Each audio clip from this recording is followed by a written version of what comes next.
Apa yang perlu kita buat kalau kita nak mula ambil job sebagai fotografer?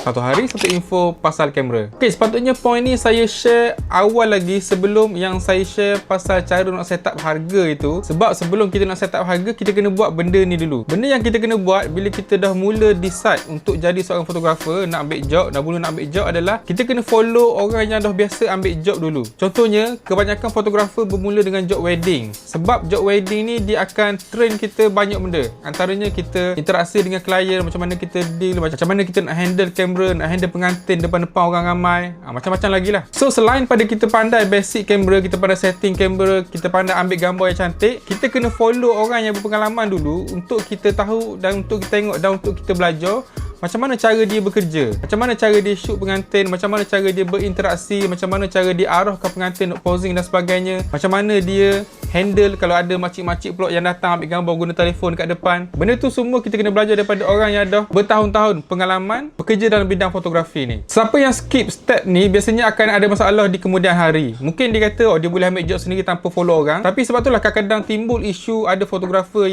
yang buat perkara-perkara yang mungkin kurang beretika masa majlis, masa shoot, pakai pakaian yang tak sesuai, guna perkataan ataupun panggilan kepada klien, panggilan yang tak sesuai. Benda tu semua kita tak ada benda tu dalam buku. Kita kena belajar dengan kita follow ataupun kita tengok orang yang dah berpengalaman buat job. So siapa-siapa nak mula ambil job sebagai fotografer, sebelum nak decide berapa harga kita tu, boleh cari siapa-siapa yang boleh di follow orang, belajar dulu. Dah rasa diri tu ready, barulah kita mula ambil job sendiri supaya tak jadi masalah di kemudian hari.